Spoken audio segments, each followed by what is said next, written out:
तो hello guys, आज मैं आपको बताने वाला हूँ सीएसएस की दो सिंपल प्रॉपर्टीज। पहले का नाम है पोजीशन रिलेटिव और दूसरे का नाम है पोजीशन एब्सोल्यूट। सबसे पहले देखो, हमने एक डिप बनाया जिसका नाम क्लास नेम है पोजीशन। उसके अंदर एक और डिप बनाया जिसका क्लास नेम है नोट पोजीशन।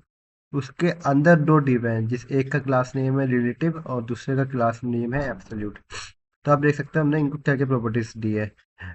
ये तो सब में लगेगी, सब में स्टार्टिंग में ही मार्जिन जीरो जाएगा, पैडिंग जीरो जाएगा।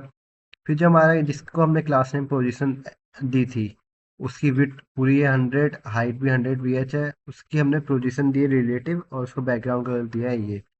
और जो दूसरा हमारा डिव था जिसको हमने क्लास नेम दिया था रिलेटिव, उसकी आप देख लो प्रॉपर्टीज, उसके बाद एब्सोल्यूट और नोट पोजीशन।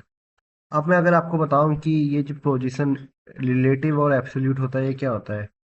तो सबसे पहले रिलेटिव की बात करें, तो जब हम किसी डिव को या किसी भी एलिमेंट को पोजीशन रिलेटिव देंगे, तो वो जो उसकी पहले की पोजीशन थी उसके अकॉर्डिंग ही अपने मूवमेंट को चेंज करेगा। मतलब कि अपनी ही पोजीशन के रिलेटिव वो अपनी वैल्यू को चेंज करेगा। जैसे कि ये है, मैं आपको बताता हूँ, ये इसमें ये बॉक्स है हमारा पोजीशन रिलेटिव।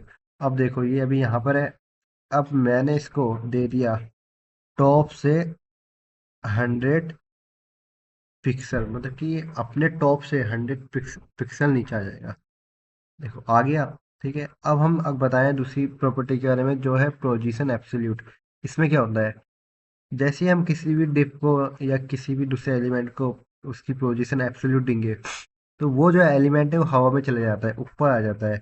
तो अब वो एलिमेंट जो हम जिसको हमने पोजीशन दी है एब्सोल्यूट, वो उस एलिमेंट के अकॉर्डिंग काम करेगा। मतलब कि उस पेरेंट एलिमेंट के अकॉर्डिंग काम करेगा जिसके पास पोजीशन एट्रीब्यूट होगा। क्योंकि अगर हम मैं देखूँ एब्सोल्यूट हमारा जो डिव है, इसके दो पेरेंट है। एक एक जिसका नाम है क्लास नेम है नोट पोजीशन, दूसरे का नाम है पोजीशन। अब ये किसके अकॉर्डिंगली अपनी डायरेक्शन चेंज करेगा, ये उस डिव या पेरेंट डिव के अकॉर्डिंग अपनी पोजीशन चेंज करेगा जिस पेरेंट डिव को एट्रीब्यूट दिया गया है।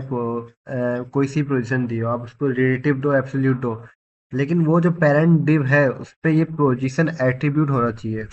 अब जैसे कि अगर मैं इस एब्सोल्यूट वाले को कुछ भी मैं डालूं कि बॉटम से आ जाए 0, तो ये कौन से डिव के अकॉर्डिंग जाएगा, नोट पोजीशन वाले की पोजीशन वाले। ये उस डिव के अकॉर्डिंग काम करेगा, उस पेरेंट डिव के अकॉर्डिंग काम करेगा जिस जिसके पास हमारी पोजीशन एट्रीब्यूट है। तो ये हमारे इस वाले में आगे देखो 0 में।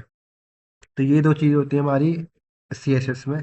रिलेटिव अपनी ही पोजीशन के रिलेटिव चेंज होगा, और एब्सोल्यूट एब्सोल्यूट में ये अपने पेरेंट उस पेरेंट की पोजीशन के अकॉर्डिंग अकॉर्डिंग चेंज होगा जिस पेरेंट के पास पोजीशन एट्रीब्यूट है। ठीक है, तो यही होता है। Thank you.